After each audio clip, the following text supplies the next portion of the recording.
The sum of every great chef can be reduced down to just one recipe: roast chicken. And today, it's Dan's turn.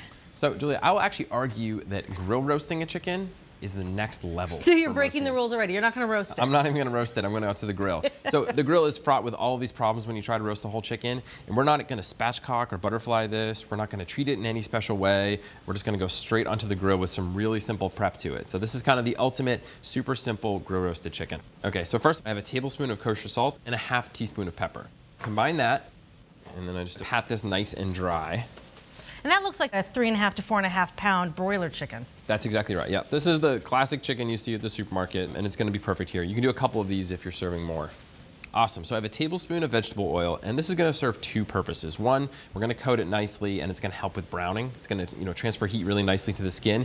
It's also gonna help all of the salt and pepper stick to it nicely. So just rub it in.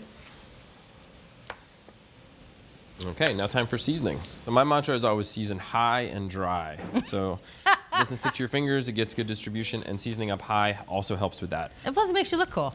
It makes you look, yeah, you can do it from like up here. Ah, there we go. There we go. That's the drama. That's the drama.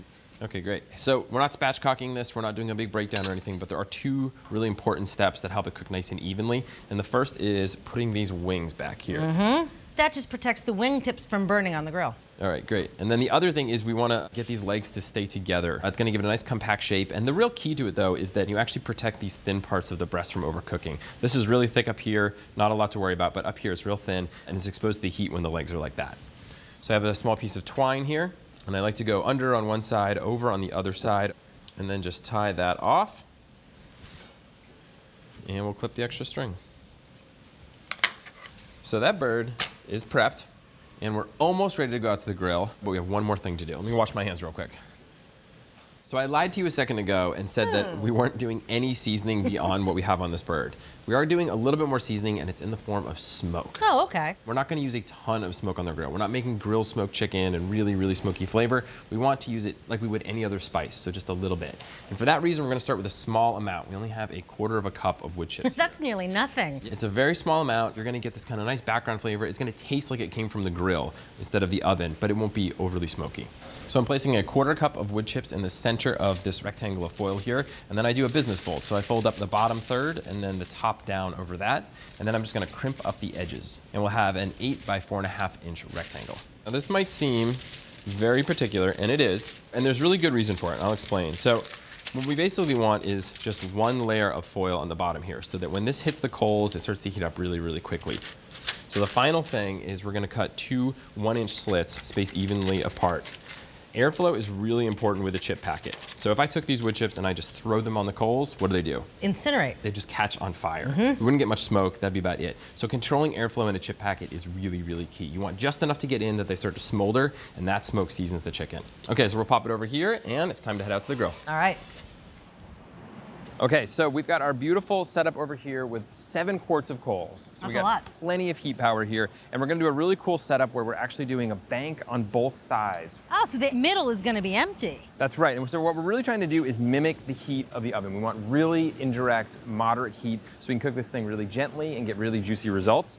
Okay, great, so I've got the banked coals on either side there, and then we have our foil packet. Gonna be plenty of smoke for what we want. All right, so now goes our grill grate, and we cover with the lid. And so we have the vent halfway open on the bottom, and we'll keep it halfway open on top as well. And what we're looking for now is about 5 minutes of heating. We'll get lots of nice smoke coming out of those chips, and the grates will get nice and hot, so it'll be easy to clean. All right. Okay, so that's been 5 minutes. We've got some nice smoke coming out of our packet there. Just a few wisps. Just a few wisps, yep. So I'm gonna use my scraper here, make sure we're nice and clean. Water paper towels. Water paper towels, we're gonna do a little oiling up. Always good to do this to your grill every time just before you cook. Helps keep the grill grates well seasoned so things will stick less.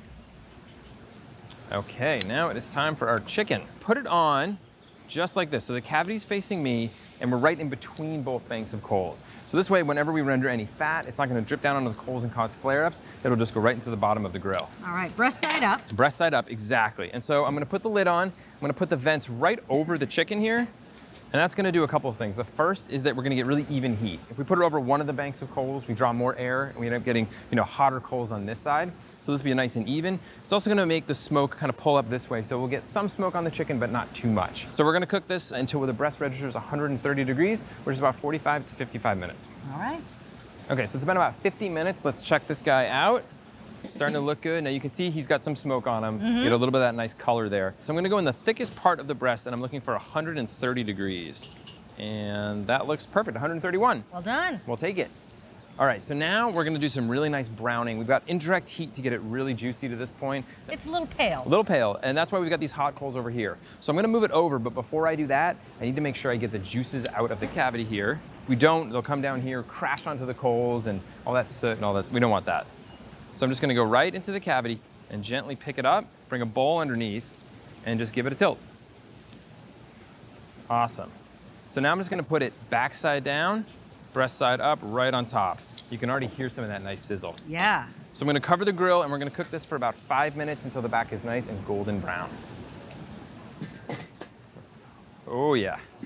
Oh, I'm starting to smell it now. You can smell it, you can hear it, and we can do a little peek here. You can see we've got some really gorgeous brown in there. It looks Now nice, that's right? looking good. That's awesome. So now we're gonna flip it over and get the same thing on the breast side. Well, and also I can see that he's handling the tongs very gently, so you're not ripping any of that skin on the breast, because you want that to stay intact. Exactly. So that beautiful browning, we're gonna get it on the bottom there as well, about another 5 minutes.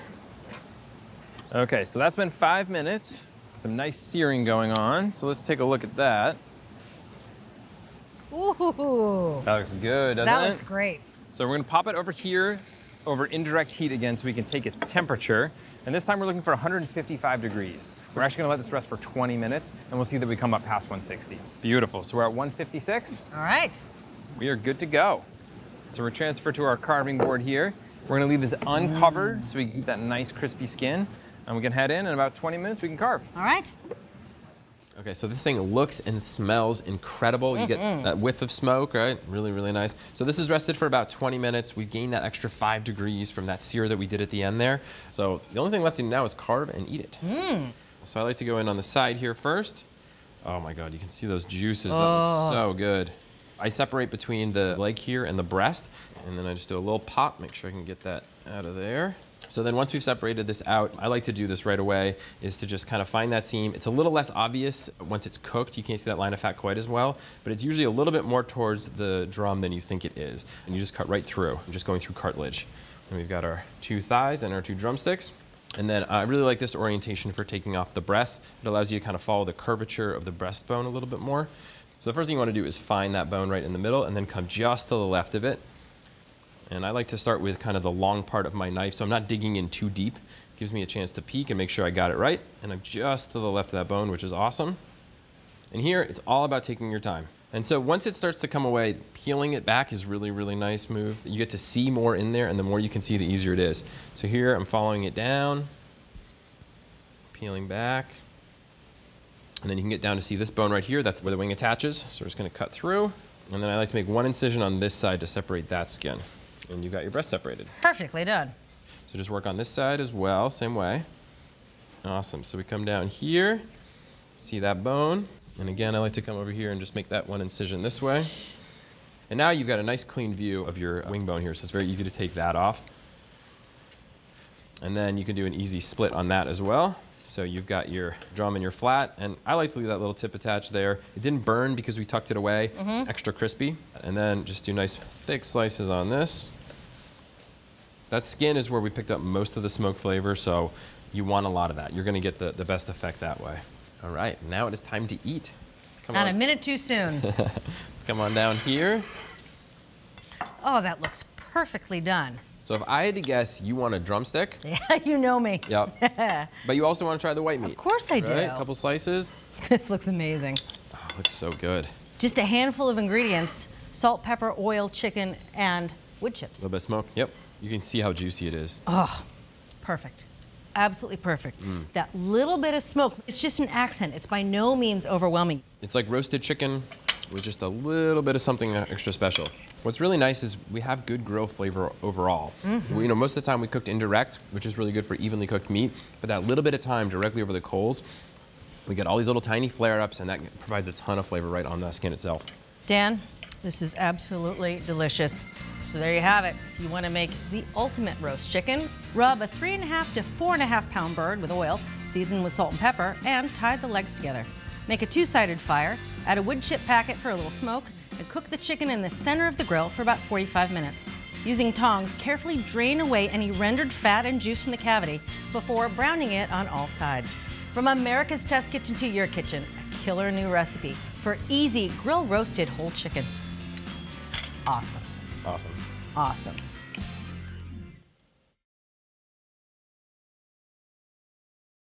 Thanks for watching America's Test Kitchen. What'd you think? Well, leave a comment and let us know which recipes you're excited to make, or you can just say hello. You can find links to today's recipes and reviews in the video description. And don't forget to subscribe to our channel. See you later. I'll see you later.